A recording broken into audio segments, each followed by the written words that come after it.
Es un consultor científico de la SBAC, National Lab Week Champion, consultor invitado del Consejo Editorial de diversas revistas.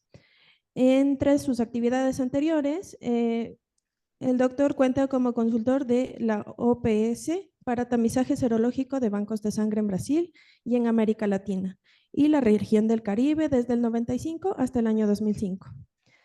Es superintendente de serología y control de calidad en el Hemocentro de Sao Paulo desde el año 1990 hasta el año 2000.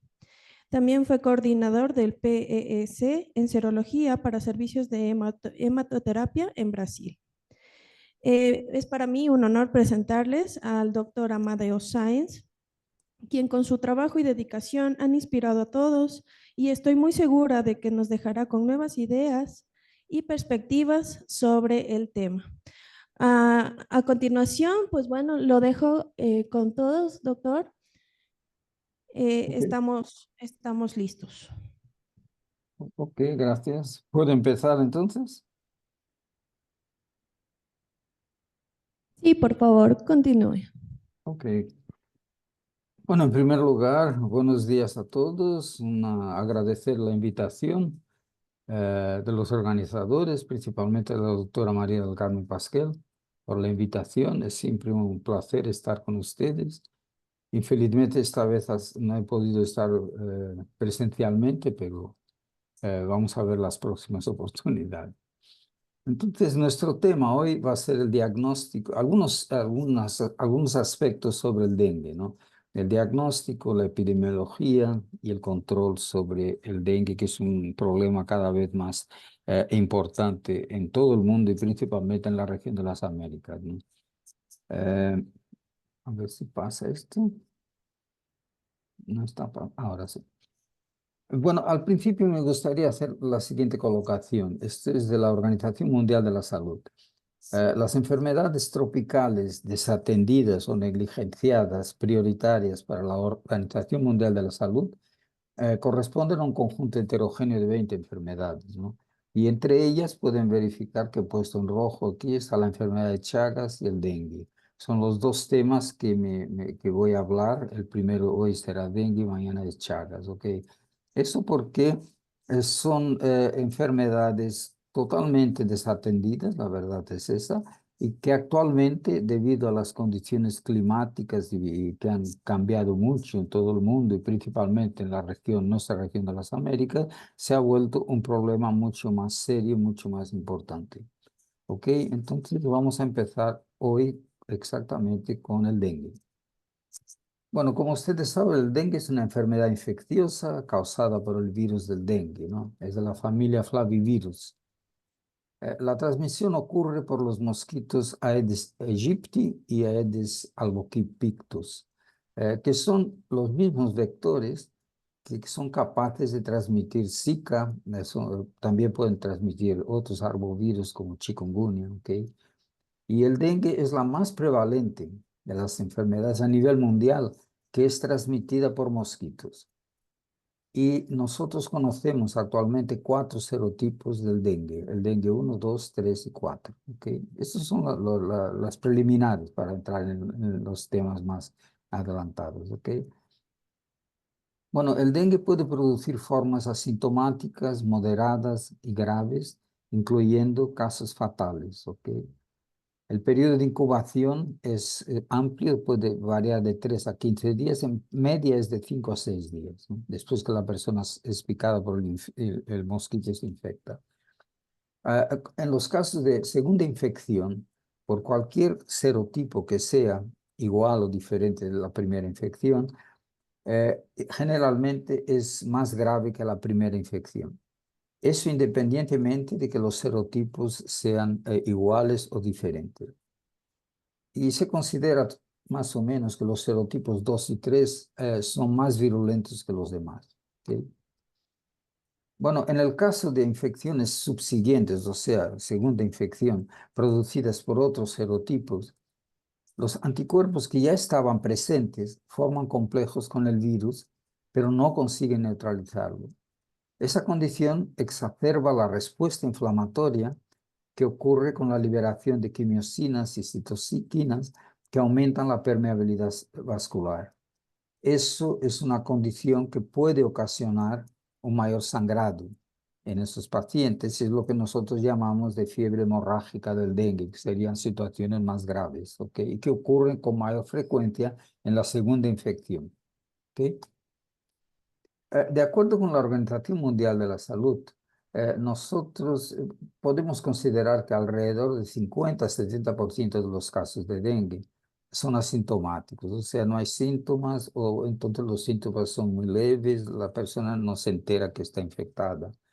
O sea, en realidad, cuando nosotros vemos las estadísticas, hemos de considerar que el número real de infecciones por dengue siempre será superior al que es notificado. Y también ocurren casos que son diagnosticados erróneamente. Todo eso se debe llevar en consideración a nivel epidemiológico. Bueno, cuando tenemos el dengue clásico o grave, que sería el dengue con síntomas, podemos tener varias alteraciones, como fiebre, que puede ser moderada o alta, dolor de cabeza intenso, dolor retroocular detrás de los ojos, dolor en las articulaciones, artralgias. Ocasionalmente podemos tener formación de petequias, epistaxis, sarpullidos, ¿ok? Y en aproximadamente 5% de los casos se observa un agravamiento y nosotros tenemos lo que sería el dengue grave, ¿ok? Volviendo a los mosquitos, el Aedes aegypti es el vector con mayor riesgo de transmisión de arbovirus en las Américas. Eso o sea, hemos de pensar en controlar ese mosquito, ¿sí? Y es un mosquito doméstico que vive dentro y fuera y cerca de las casas. Eso trae muchos problemas. Se reproduce en cualquier recipiente artificial o natural que contenga agua estancada. Entonces hemos de evitar esas situaciones. Puede completar su ciclo vital, que sea desde el huevo adulto, desde el huevo hasta el mosquito adulto, alrededor entre 7 a 10 días. Los mosquitos adultos generalmente viven de 4 a 6 semanas. En realidad, la hembra de la Aedes aegypti transmite enfermedades porque necesita sangre humana para el desarrollo de sus huevos y para su metabolismo. El macho no se alimenta de sangre. El mosquito es más activo, también hemos de considerar eso, temprano, por la mañana y al anochecer, o sea, son los periodos que existe mayor riesgo de picaduras y hemos de prevenir esa situación. Y la hembra de la Aedes aegypti se alimenta en promedio en cada 3 a 4 días, pero eso puede ser más frecuente dependiendo de las condiciones climáticas, de las necesidades del insecto. ¿Okay? Esta es la estructura del virus del dengue. Es esférico, mide alrededor de 40 a 60 nanómetros, ¿ok? Y tiene como genoma ARN, ¿ok? El genoma completo del virus tiene una longitud aproximada de 11 kilobytes y consta de 3 proteínas estructurales, C, M y E, a la izquierda, y 7 no estructurales y 2 regiones no traducidas. Esto sería solamente para ubicarnos lo que sería el virus del dengue. Ahora vamos a hablar un poco de los métodos, de las metodologías, de las pruebas que se utilizan para el control del dengue. Bueno, básicamente el diagnóstico de la infección por dengue en laboratorio se hace de 3 formas distintas, o a través de pruebas moleculares, o utilizando un biomarcador, que es una glucoproteína llamada NS1 que hace parte de la partícula del virus, o a través de pruebas serológicas que detectan anticuerpos del tipo IgG o del tipo IgM. ¿Ok? Las pruebas moleculares, la más utilizada yo considero que sería la RT-PCR. RT-PCR, ¿por qué? Porque como es un virus ARN, es necesario transformarlo primero en ADN y después hacer la PCR. ¿Okay? Lo mismo que pasa con el COVID. ¿Okay? Esa prueba amplifica 4 regiones específicas para los serotipos del dengue 1, 2, 3 y 4. Utiliza cebadores fluorescentes y proceso de monitoreado por un control interno de ARN, que es importante, y sirve para detección temprana y serotipificación del virus, o sea, detecta la presencia y serotipifica el virus si es 1, 2, 3 o 4, ¿ok? Eh, Otra prueba directa de detección del virus sería ese biomarcador NS1, que es una glucoproteína que está presente en el virus del dengue y que se puede detectar o por inmunoensayos, ELISA, quimioluminescencia, o por pruebas diagnósticas rápidas. Claro que siempre las pruebas diagnósticas rápidas son un poco menos sensibles que los inmunoensayos, pero son muy prácticas para utilización en el día a día, principalmente cuando existe un número grande de sospechas de infección por el dengue. Y otra forma, la tercera, sería las pruebas serológicas que detectan anticuerpos o del tipo IgG o del tipo IgM. También lo mismo, inmunoensayos que son más sensibles o pruebas rápidas por inmunocromatografía que aunque sean un poco menos sensibles, pero son extremadamente útiles dependiendo de la idea que tenemos de utilizarlas. ¿Okay? Aquí al lado derecho pueden verificar un ejemplo de prueba rápida. En el primer caso tendríamos una prueba de NS1, siempre la línea control, que es obligatoria en cualquier prueba rápida, y si es positivo, es la línea que corresponde a lo que se está investigando. O aquí a la derecha tenemos los test anticuerpos del tipo IgG o de tipo IgM. O sea, existen diversas posibilidades hoy en día de diagnóstico para el dengue. Pero básicamente son tres, moleculares, el NS1 y las pruebas serológicas. ¿Okay? En esta diapositiva pueden verificar, les he puesto, me llama mucho la atención, son pruebas moleculares de referencia para la detección del RNA de los virus dengue, chikungunya, zika y fiebre amarilla. Solo para decirles que existen pruebas de biología molecular que pueden identificar los genomas de estos virus. En el caso del dengue, dos posibilidades. La primera sería una prueba que es triplex, que detecta al mismo tiempo la presencia o no del virus del dengue, el chikungunya y el Zika. Esa prueba puede tener bastante interés en zonas donde estamos teniendo la circulación no solamente de un arbovirus, pero de varios, y generalmente eso es lo que pasa. Y aquí en segundo lugar tenemos la prueba que les he comentado anteriormente, que es una RT-PCR multiplex también en tiempo real, que consigue detectar simultáneamente y tipificación de los cuatro tipos de dengue. O sea, detecta si la persona está infectada o no, y si está infectada, qué tipo de dengue es el responsable por la infección. Después tenemos otras posibilidades específicamente para otros arbovirus, pero en el caso de dengue son estas dos principalmente, ¿ok? O sea, a nivel de gráfico, lo que nosotros podemos considerar, vean al lado izquierdo, la contaminación es siempre por la picadura del mosquito y después de algunos días vamos a tener un periodo donde se detecta la viremia, o sea, el virus está presente en la sangre de las personas, ¿ok? En ese momento que el virus está presente en la sangre, podemos utilizar las pruebas moleculares o la detección del NS1 para verificar si la persona está infectada. Después de algunos días desaparece la viremia y claro, no se va a detectar el NS1 y no se va a tener resultado positivo para las pruebas moleculares. Y ahí lo que nos resta a partir del séptimo, octavo día sería la presencia de anticuerpos que pueden ser del tipo IgM o del tipo IgG. ¿Okay?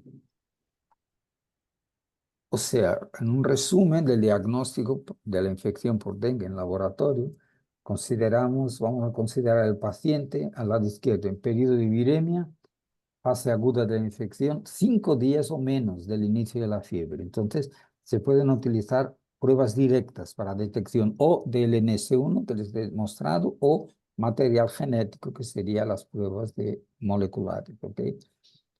Infección primaria entre los días 1 a 5 desde la aparición de los síntomas, el NS1 es muy útil para el diagnóstico temprano. ¿Okay? Pero hemos de tomar cuidado porque en las infecciones secundarias el periodo de detección del NS1 se ve notablemente disminuido, reducido. Entonces puede ser que después del tercer día no se consiga detectar más la presencia. Eso en el caso de las secundarias. Y cuando tenemos más de 5 días de la aparición de la fiebre, claro, solo podemos utilizar las pruebas serológicas que detectan anticuerpos IgG o IgM. ¿ok? Vamos a llevar en consideración las primeras primoinfecciones. Entonces, los anticuerpos del tipo IgM del dengue se detectan a partir del tercer o quinto día desde el inicio de los síntomas y permanecen en circulación alrededor de 1 a 3 meses, a veces menos. Y los anticuerpos del tipo IgG no muestran mucha variación significativa de títulos entre la fase aguda y la convalescencia, ¿ok? Es muy parecido. Ya en las infecciones secundarias, la respuesta de IgM es menos pronunciada, tanto en títulos cuanto en duración de la respuesta. Y los anticuerpos del tipo IgG generalmente se incrementan más hasta 4 veces entre la fase aguda y la convalescencia. Son las diferencias. Aquí pueden verlos en el gráfico.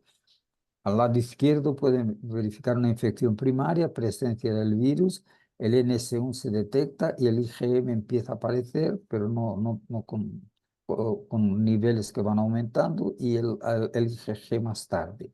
En la infección secundaria, lo que llama la atención es que los niveles de IgM son más bajos y duran menos tiempo, pero en la línea azul pueden verificar que los anticuerpos IgG duran más tiempo y tienen niveles, títulos más elevados, ¿ok? Bueno, el laboratorio es útil no solamente para la detección de infección del virus del dengue, pero también para acompañamiento y seguimiento de las personas que están infectadas.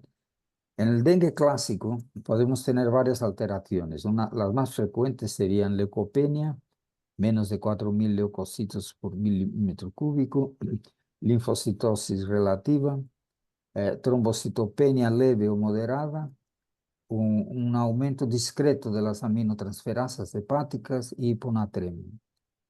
Ya en el dengue grave llama la atención que el hematocrito está aumentado por hemoconcentración. Tenemos marcada leucopenia y trombocitopenia. También las enzimas hepáticas están aumentadas. Las pruebas de coagulación están alteradas. Se nota un incremento, un aumento de las pruebas renales, urea, creatinina. Y podemos tener la presencia de proteinuria, de hematuria y de leucocituria. ¿Ok? Bueno, en general lo que hemos de considerar es que no existe un tratamiento específico para el dengue. Lo importante es que las personas que necesiten tengan soporte, incluso hospitalario, y muchas necesitan hidratación en la fase inicial, o sea, el soporte es fundamental. Y se sabe que la atención precoz y el acceso a la atención médica adecuada pueden reducir las tasas de mortalidad para menos de 1%. Eso es muy importante. O sea, en este gráfico aquí a la izquierda pueden verificar que sería una fase inicial con fiebre, después podemos tener o no una fase crítica que podría surgir el choque hemorrágico del sangramiento, el sangrado, ¿ok? Después una fase de recuperación. El problema mayor está en esa fase inicial y fase crítica. Hemos de tener soporte para evitar que las personas empeoren y se observen casos de óbito. Y vamos a tener también la posibilidad de uso de vacunas. Más adelante vamos a ver eso con más detalles. Las vacunas son importantes y si utilizadas adecuadamente y en número suficiente pueden ayudar mucho en el control de nuevas epidemias de dengue. ¿Ok? Bueno, con respecto a la confirmación de los casos de dengue, existen dos formas. La primera sería el diagnóstico confirmado por laboratorio. La persona tiene síntomas, hace la prueba que les he mostrado, una de las pruebas, y da positivo, está la persona, se confirma el caso de infección por dengue. La otra es un diagnóstico por nexo epidemiológico. O sea, durante una epidemia, la confirmación se puede hacer a través de criterios clínicos epidemiológicos, no hace falta hacer la prueba. Eso llevando en consideración los síntomas clínicos y el histórico epidemiológico del paciente. Claro que los primeros casos de determinada área deben ser confirmados a través de pruebas de laboratorio validadas, claro. Y después se puede pasar aumentando el número para el diagnóstico por nexo epidemiológico. En Brasil, los exámenes realizados para confirmación del dengue son la RT-PCR en tiempo real, la detección de anticuerpos IgM y la detección del antígeno NS1 que les he mostrado anteriormente.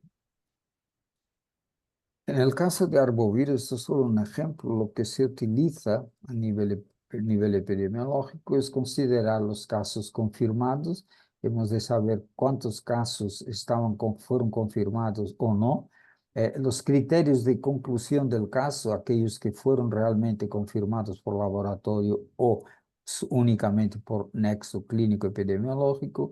Y lo más importante, llevar en consideración en los casos investigados cuántos óbitos fueron observados. Eso es muy importante para efectos epidemiológicos. Bueno, ahora vamos a ver la distribución geográfica del dengue. La incidencia es mundial y se nota que ha crecido mucho en las últimas décadas. Se considera que aproximadamente la mitad de la población mundial está en riesgo de adquirir la enfermedad, es muy, muy grande. Y hemos de llevar en consideración que el dengue ocurre en climas tropicales y principalmente tropicales subtropicales, en áreas urbanas y semiurbanas también. Y el riesgo está influenciado por las lluvias, las temperaturas y la rápida urbanización no planificada que ocurre muy frecuentemente, principalmente en nuestros países de la región de las Américas, ¿no? O sea, la prevención y el control del dengue depende de diversas medidas y del control de vectores. ¿Ok? Algunas consideraciones más sobre el dengue. La presencia de mosquitos es fundamental, claro, para la transmisión del dengue. Y la infestación por mosquitos siempre es más intensa cuando cuando están presentes factores que favorecen la eclosión de los huevos del mosquito. O sea, los cambios climáticos que han ocurrido en los últimos años, que son aumento de temperaturas, aumento de lluvias, de precipitaciones, todo eso contribuye para el aumento de casos en los países de América Latina. Y también los mosquitos han acabado adaptándose a las zonas, por ejemplo, de mayor altitud. Se consideraba en zonas tropicales hasta 1500 metros. Hoy en día se observa la presencia de mosquitos hasta 2000, 2500 metros. Todo eso contribuye para el aumento que se ha observado de casos de dengue. Es necesario adoptar medidas permanentes de control de esos vectores durante todo el año, no solamente en las fases críticas del dengue. Eso basadas en acciones preventivas para eliminar los brotes de vectores. Como el mosquito tiene hábitos domésticos, claro, hemos de pensar que las acciones dependen sobre todo del compromiso no solo de las autoridades, pero también de toda la población, de las áreas involucradas. En este mapa pueden verificar la distribución mundial del dengue. Aquí en el periodo de 2022 a noviembre de 2023 son índices, eh, coeficientes por casos por 100.000 habitantes. Son la intensidad de los colores, ¿ok? Pueden verificar que en la zona tropical, entre el trópico de Cáncer y el trópico de Capricornio, alrededor de la línea del Ecuador, sería la zona tropical, ¿ok? Pero se observan muchos casos fuera de estas líneas, o sea, el aumento ha sido creciente y tenemos casos debido a las alteraciones climáticas que están completamente fuera de lo que sería la zona estimada inicialmente, zona tropical. Hasta 2023, en 2023, hasta el inicio de noviembre, hubo una notificación de más de 4,5 millones de casos, un número alto de casi 4.000 muertes, todas relacionadas con dengue, eso en 80 países y territorios del mundo. O sea, la amplitud de la incidencia del dengue es muy grande, cada vez más, con las alteraciones climáticas, con la falta de prevención que ha ocurrido en los últimos años. Eso solo a título de curiosidad, son datos de la temperatura del planeta. Pueden verificar, por ejemplo, que partiendo de referencia de los niveles de la era preindustrial, que fue de 1850 a 1900, anualmente fueron ocurriendo alteraciones y aumento de las temperaturas del planeta. Al principio, aumentos de 0,5 grados centígrados, después de 1. Aquí ya tenemos un aumento de más de 1,5 grados de centígrado en la temperatura global del planeta. pueden verificar que en ese periodo de 2023 a 24 ya está hacia arriba, más alto todavía, y se sospecha que podamos llegar a valores, aumento global de casi 2 grados centígrados en los próximos tiempos.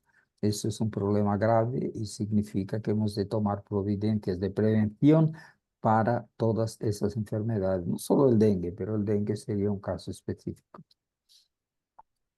Bueno, esa distribución global del dengue, pueden verificar el dengue, se han registrado casos de enero a abril de 2024, un total de 7,89 millones de casos probables de dengue. Eso supera, solo ese periodo de enero a abril, supera el total de casos que fueron registrados en todo el año 2023, que fue 6,6 millones en todo el año. ¿Ok? Y en 2024 ya se cuentan más de 4.000 muertes hasta el mes de abril. O sea, en la actualidad, 90 países, como les he dicho, han registrado transmisión activa del dengue, o sea, bien amplio en 2024. Pero no todos han sido registrados, como les comenté anteriormente. O sea, muchos países endémicos no cuentan con mecanismos sólidos de detección y notificación. Entonces, existe una subestimación de la verdadera carga del dengue a nivel mundial. Debemos llevar siempre eso en consideración. En la región de las Américas, bueno, cerca de 500 millones de personas están en riesgo de contraer dengue en la región de las Américas, nuestra región específicamente. Aquí algunos ejemplos. Estos son los casos en la región de las Américas 2020, 2021, 22. Pueden verificar que los casos de dengue existían siempre en las primeras semanas epidemiológicas del año, después disminuían, en el año siguiente pasaba lo mismo, con mayor o menor intensidad. Aquí en 2022 también un aumento más significativo, pero disminuyendo a partir de la semana 25, 26, ¿ok? Siempre un comportamiento cíclico de los casos de dengue, ¿ok? En 2024, hasta la semana epidemiológica 11, nosotros tuvimos el reporte de casos, muchos países en la región de las Américas reportando casos autóctonos de dengue. Les he puesto una flechita roja aquí solo para indicarles que Brasil fue ganó el premio, o sea, un número mucho mayor que todos. O sea, la incidencia, les voy a mostrar más tarde, en Brasil ha sido muy complicada realmente. Esto sería un gráfico del dengue en la región de las Américas. Va desde el año 1980, pasando por... Pueden verificar que existe un aumento gradual, gradativo de los casos de dengue, aumentando significativamente en 2022, 23, 24 principalmente, ¿ok? Con la presencia de dengue en un número mayor de países, ¿ok? Mucho mayor de países. En la región de las Américas se considera más de 11 millones de casos totales de dengue, confirmados, como les he dicho, sería por laboratorio 6 millones de casos, pero muchos casos también de dengue grave y muertes, un número significativo, 6.538 muertes debidas al dengue. O sea, la importancia del dengue epidemiológicamente es muy grande y se han de tomar, vamos a verlo al final, algunas medidas que pueden ayudar a combatir eso. Aquí en la región de las Américas, pueden verificar aquí este gráfico muy interesante. Son 3 curvas. La primera, el lado izquierdo en rojo, que corresponde a los casos de 2024. Esto aquí solamente hasta la semana epidemiológica 11. ¿Okay? En azul sería la curva correspondiente a los casos observados en 2023 y en amarillo la curva correspondiente a la media de los 5 años anteriores. ¿Okay? Es interesante que en las semanas epidemiológicas de 1 a 11, en 2024, se registraron 3.665 casos sospechosos. ¿Okay? Eso es una incidencia acumulada muy alta de 389 casos por 100.000 habitantes, muy alto. Y esa cifra representa un aumento significativo con respecto al mismo periodo de 2023 y mucho más con respecto al promedio de los últimos 5 años. El acumulado de casos en la semana 1 a 11, esos 3.665.000, tenemos un 39% fueron confirmados por laboratorio y se observó un porcentaje de 0,1% de casos graves, fueron 3.000, casi 3.000 casos, y una tasa de letalidad de 0,032%, que correspondía a un total de 1.187 muertos. O sea, es una situación extremadamente grave. Eso en la región de las Américas. Si consideramos también la región de las Américas, pero ahora únicamente en la subregión andina, el número de casos desde la semana 22 hasta la semana 22 epidemiológica de 2024 sería la curva en rojo, en azul sería el de 2023, en amarillo sería el promedio de los últimos 5 años. Entonces podemos verificar que entre la semana 1 y la 23, eso en la región andina, de 2024 se reportaron 497.000 casos sospechosos de dengue, y eso significa un incremento de 37% respecto al mismo periodo de 2023 y un incremento de 211% con respecto al promedio de los últimos 5 años. ¿Okay? Ese mismo gráfico se observa en los otros países de la región andina, Colombia, Ecuador, Argentina, Brasil. Solamente en Perú que ya se había observado un pico más alto en 2023, un poco más tarde, a partir de la semana epidemiológica 17, 18, pero la mayoría de los países tienen la mayor incidencia en las primeras semanas epidemiológicas de 2024 comparados con los años anteriores. ¿Okay? Otro punto interesante es que se observa la circulación de los 4 serotipos con bastante frecuencia en muchos países. Por ejemplo, aquí en 6 países, Brasil, Costa Rica, Guatemala, Honduras, México y Panamá, tenemos circulando los 4 serotipos del dengue. Más frecuente, la mayoría de los países tenemos el 1, el 2 y el 3, pero en algunos es la 4. También eso complica más a nivel epidemiológico. ¿Okay? En Brasil, la mayor frecuencia del virus es del dengue 1 y el dengue 2. Después, el dengue 3 ya es menos frecuente, pero también se observa ya en 2024 la presencia de circulación del dengue 4. ¿Okay? Bueno, en Brasil, como les he dicho, las alteraciones eran siempre cíclicas, ¿no? Se verificaba que existían casos de dengue que iban aumentando, alcanzaban un pico alto en un año, por ejemplo, 2016, después caía nuevamente, aumentaba otra vez en 2019, y iba cayendo, y el número de muertes al lado derecho siempre proporcional al número de casos observados. Ese aumento fue gradualmente aumentando, ya comparando 2021 a 2022. Pueden verificar 2022 en rojo, realmente un aumento significativo de casos comparando con 2021. Es en Brasil, ¿ok? Entonces, en 2023 nosotros teníamos la presencia de casos de dengue, son los colores de marrón y más fuertes, en gran parte de las regiones de los estados de Brasil. 2024 prácticamente todos los estados están con la presencia de dengue y con un aumento de incidencia, y eso analizando las semanas epidemiológicas del 1 al 26. ¿Ok? O sea, lo que pasó en Brasil, lo que está pasando, eso es en la curva inferior, pueden verificar en azul claro los casos de dengue desde la semana epidemiológica 1 hasta la última en 52, y después en azul oscuro, esta parte aquí, pueden verificar que el aumento de casos de dengue ha sido extremadamente significativa. Gracias, está disminuyendo, eso es bueno, pero hubo un pico extremadamente elevado de casos en las primeras semanas epidemiológicas hasta la semana epidemiológica 22, 23, y se nota que está disminuyendo, ¿sí? Pero el aumento fue significativo. Y también llama la atención que ese aumento significativo ocurrió principalmente en algunas regiones, que fueron en la región sur, en la región sureste y en la región centro-oeste, menos en las regiones norte y nordeste. El coeficiente de incidencia, o sea, casos por 100.000 habitantes, ocurrió más en las edades entre 20 y 29 años, tanto para hombres como para mujeres.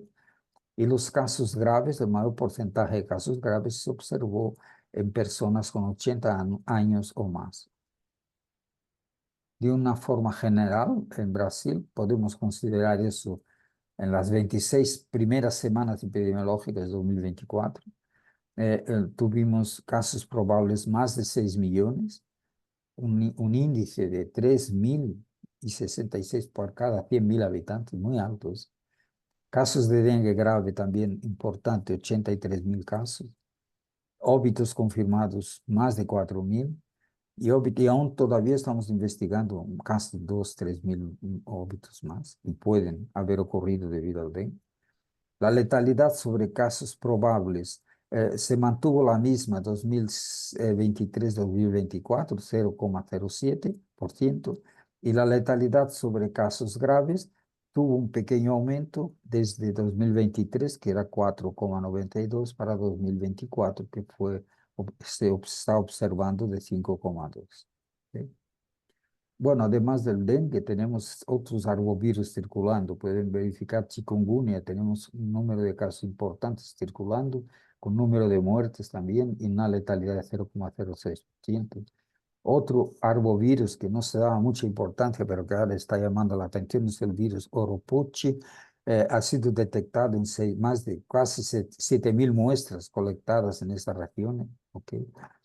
Y en el caso del Zika, que fue la mayor preocupación en Brasil debido al comprometimiento de la parte de niños recién nacidos, de madres infectadas con alteraciones neurológicas, lo que se observa es que la incidencia ha sido, hemos tenido en 2024 8.000 casos probables, pero la incidencia de 4,2 casos por 100.000 habitantes, y a partir de la semana 18, una normalidad, o sea, no se han observado ninguna muerte por Zika en 2024. Suerte.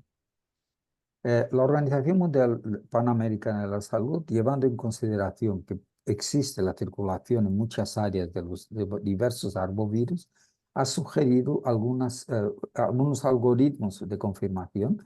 Este sería utilizando muestras de suero tomadas entre los días 1 y 5 desde el inicio de los síntomas, aplicando pruebas específicas moleculares para el Zika, el chikungunya y el dengue, que permiten identificar correctamente si se trata de uno o de otro y evitar diagnósticos equivocados. La otra sugerencia ha sido utilizar muestras de suero tomadas el sexto día desde el inicio de los síntomas. Ahí sería no molecular, pero una prueba ELISA o tipo IgM, que puede decirnos si es un caso probable de dengue o probable de Zika, o solamente nos dice si es una infección por flavivirus. ¿Okay?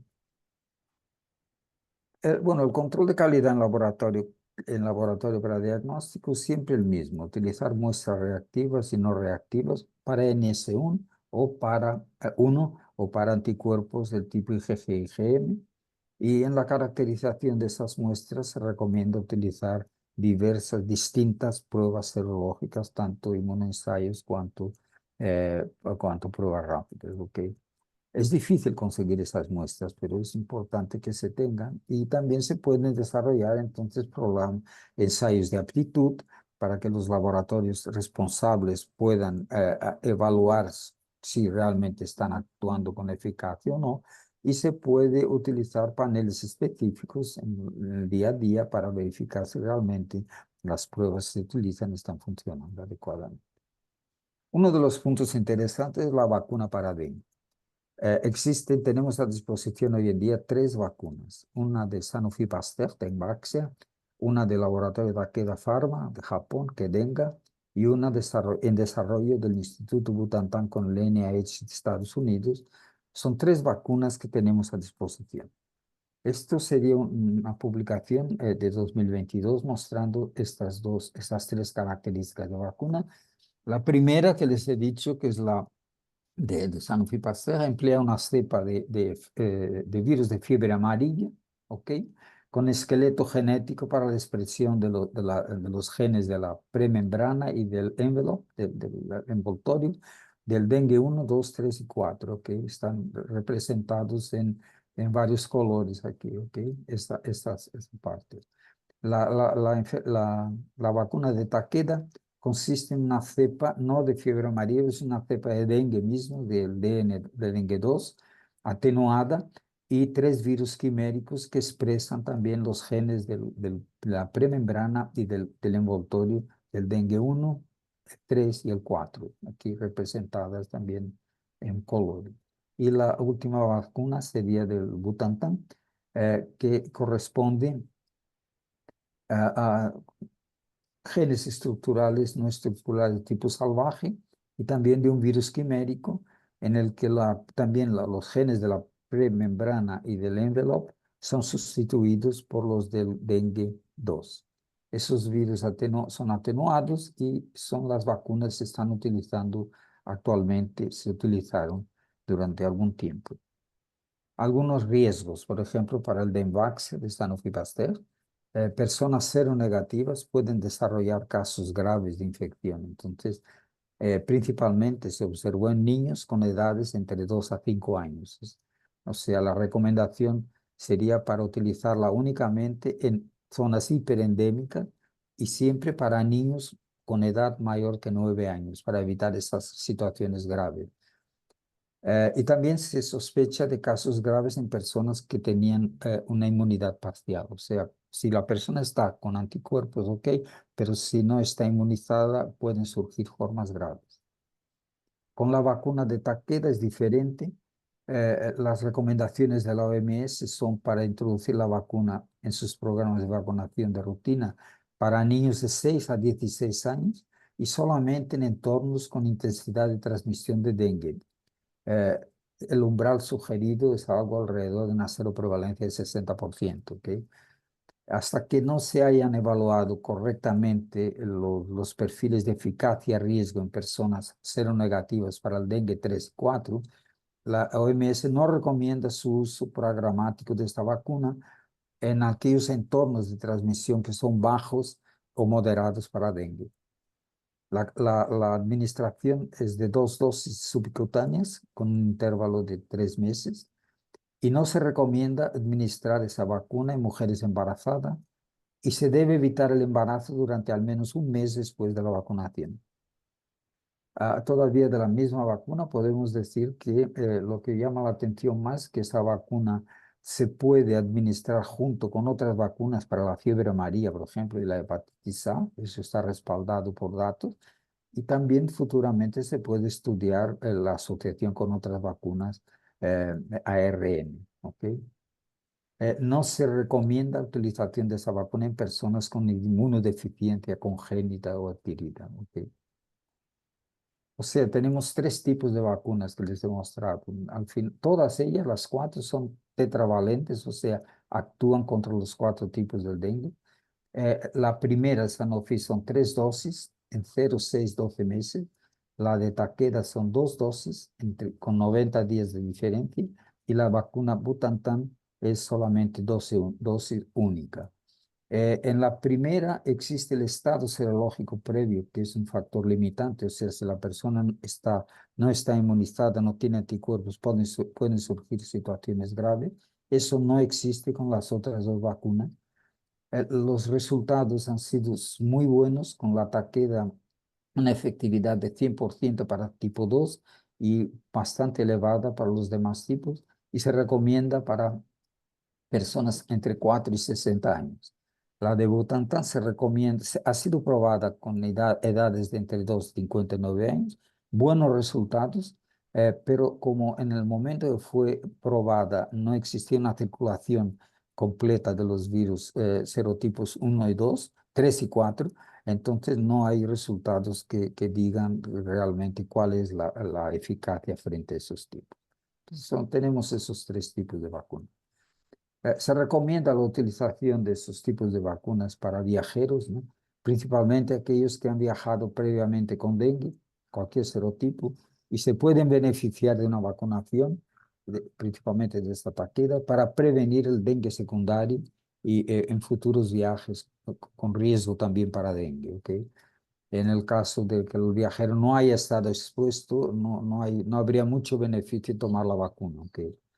Y la protección con esa vacuna comienza 14 días después de la primera dosis y se ha demostrado una efectividad de 81% entre la primera y la segunda dosis, ¿ok? También podemos considerar el aspecto de la transfusión sanguínea. Se ha comprobado que existe riesgo de transmisión del virus del dengue a través de la transfusión sanguínea y en ese sentido se recomiendan eh, algunos cuidados. O sea, eh, que las personas que han tenido dengue como no deben esperar 30 días después de su recuperación, ¿ok? Las personas que han tenido dengue hemorrágico han de esperar más, 180 días, eso para donar sangre, ¿ok? Las personas que hayan tenido contacto sexual con personas que tengan dengue en los últimos 30 días deberán esperar 30 días después del último contacto sexual. Y las personas que hayan recibido la vacuna contra el dengue deberán esperar 30 días después de la vacunación. Finalmente les voy a hablar rápidamente de lo que nosotros consideramos medidas de prevención para el dengue, que deben ser elaboradas hechas y practicadas, no solamente en los momentos que existen los picos de dengue, pero también principalmente antes para prevenir la enfermedad. Control de vectores, eliminar criaderos cubriéndolos, vaciándolos periódicamente y tratándolos con larvicidas, eso es muy importante.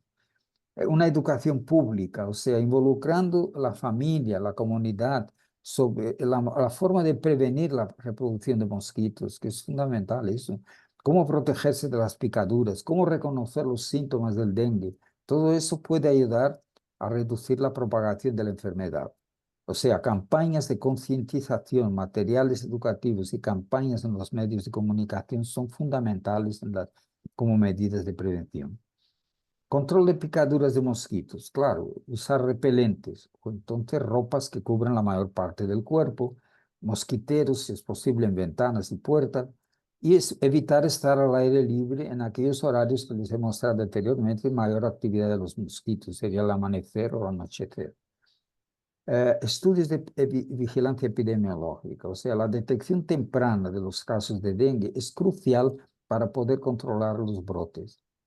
Ahí podemos establecer sistemas de vigilancia y monitoreen la incidencia de los casos de dengue y las tendencias epidemiológicas puede ayudar a identificar áreas de riesgo y así sería posible tomar medidas preventivas adecuadas.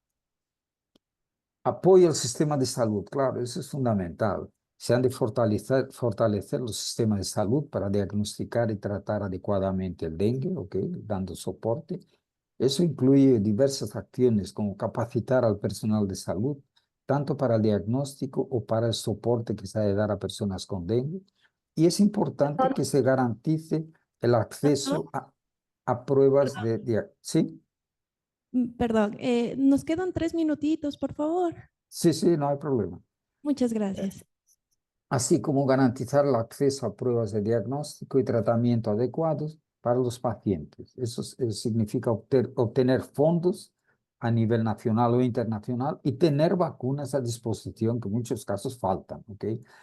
Una gestión integrada de vectores, eso significa la implementación de estrategias de control de vectores que involucren la participación de múltiples sectores como salud, medio ambiente, vivienda y servicios públicos, que puede ser más eficaz para controlar la población de mosquitos y prevenir brotes de dengue. Este es el caso, el último. Acciones biológicas, muy interesante. Esto es un estudio, empezó con el World Mosquito Program en Australia, está pasando a otros países. En Brasil, el Fiocruz está desarrollando eso.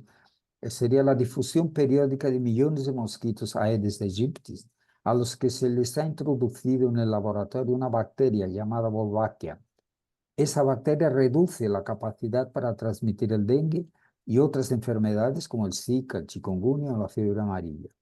En Brasil se está utilizando eso, se preparan, se hace la liberación o de los mosquitos modificados o entonces de los huevos de mosquitos modificados. Y eso es muy importante, pero hemos de llevar en consideración que el método de Wolbachia es complementario a otras acciones de control, no solamente eso va a solucionar. La población y los poderes públicos deben seguir llevando a cabo acciones que realizan, ya están realizando o deberían realizar para combatir el dengue, el Zika y el chikungunya. La última diapositiva les refuerzo que es fundamental la cooperación internacional, pues como es fácil que esta enfermedad ultrapase fronteras fácilmente, esa cooperación internacional en vigilancia epidemiológica, en intercambio de información y coordinación de medidas de control, es crucial para prevenir la propagación de la enfermedad. ¿Okay? En fin, era esto que quería decirles. Les agradezco mucho su atención. Buenas tardes. Muchísimas gracias al doctor Amadeo Sáenz. No sé si alguna persona tiene alguna pregunta, tal vez. Quedamos con alguna duda. Tenemos este espacio para resolver. ¿Alguien tal vez? ¿Alguna pregunta? ¿Alguna intriga? ¿No? ¿Sí? Ok.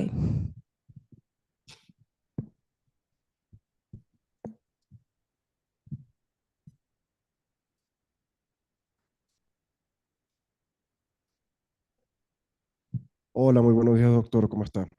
Buenos días, muy bien, gracias. Atención a nosotros, como equipo, el tema de la vacuna para el dengue.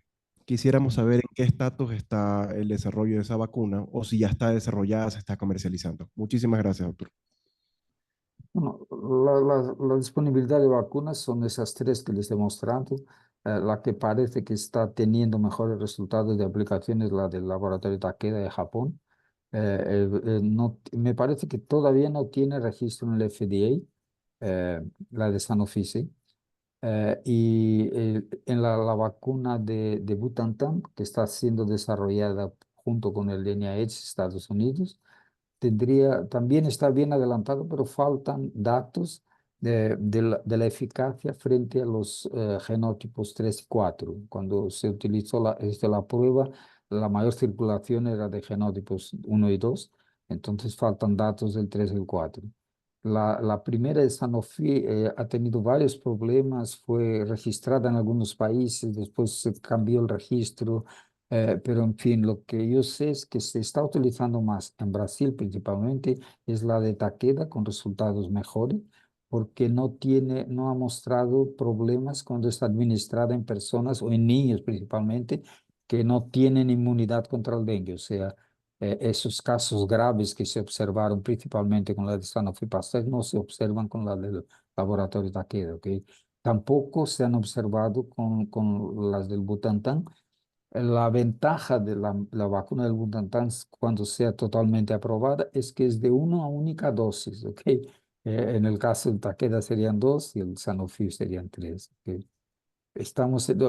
También otra cosa es que han faltado vacunas, ¿no? El número de vacunas disponibles en Brasil no era adecuado, ahora parece que hay más. La idea es prevenir en la época que sea posible antes de que lleguen esos picos que hemos observado, que son realmente complicadores y que acaban generando casos graves y casos de óbitos, etcétera. No sé si era eso.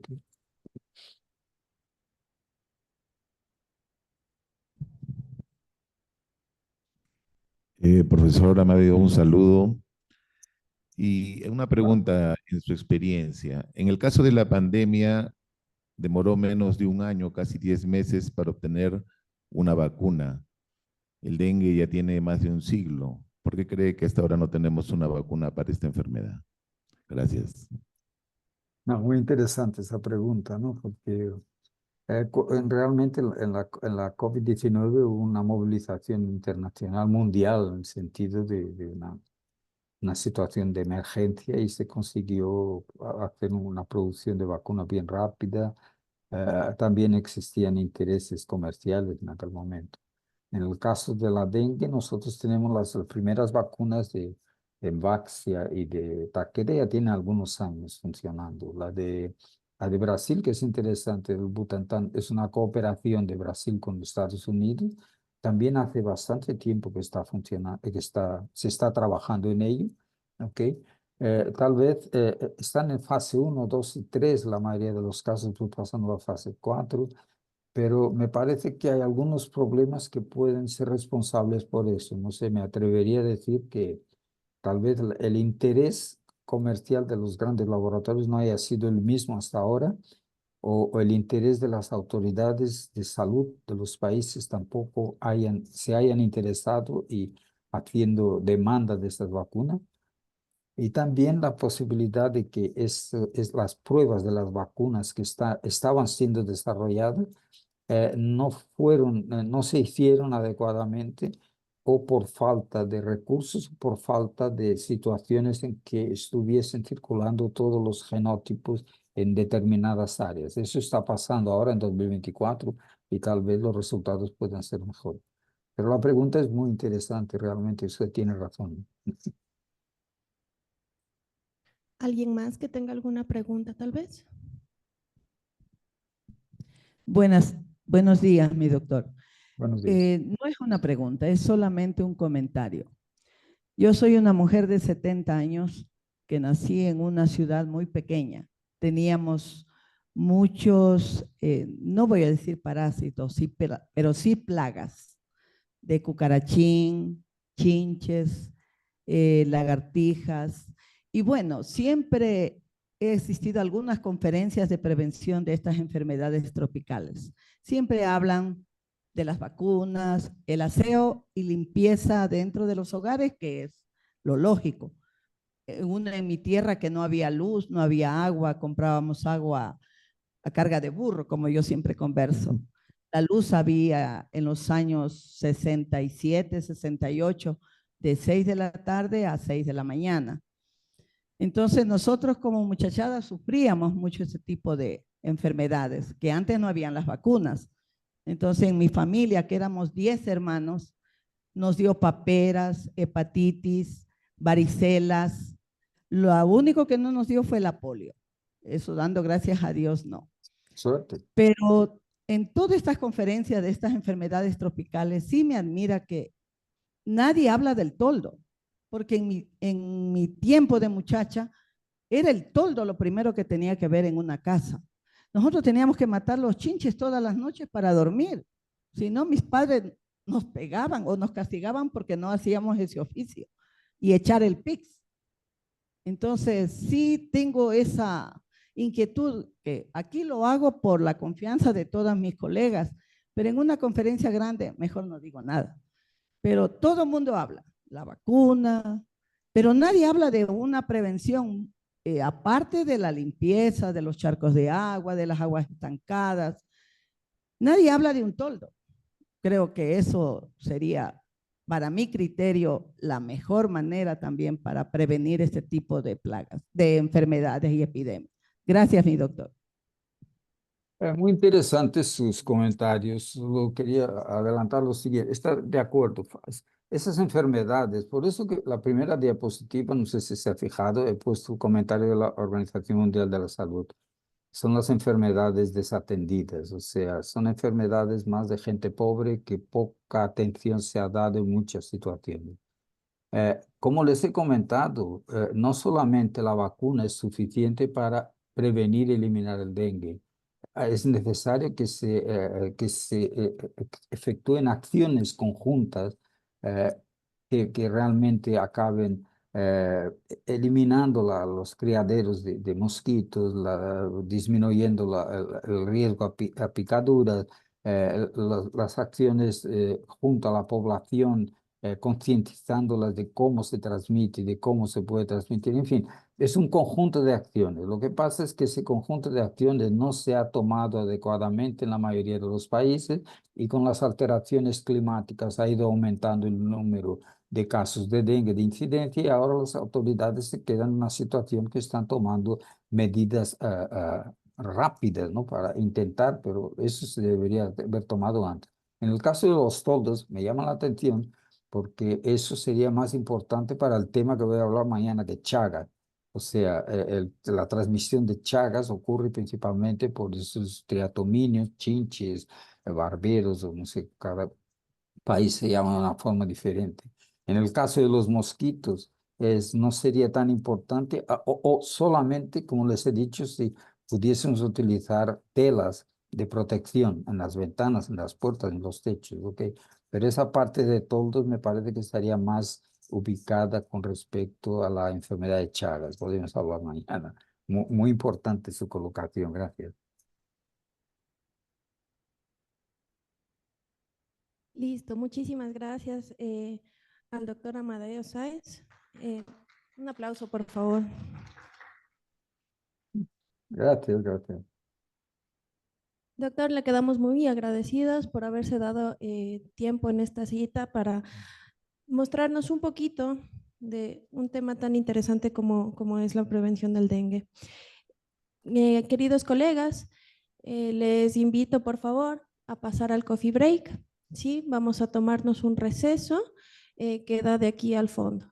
También les sugiero pasar por el stand de Vivac, nuestro auspiciante, a quienes agradecemos mucho y les pido también un aplauso. Sin ellos no estaríamos aquí. Como indicaciones generales, por favor, a su lado derecho tienen agüita para hacerse cafecito o agüita de vieja.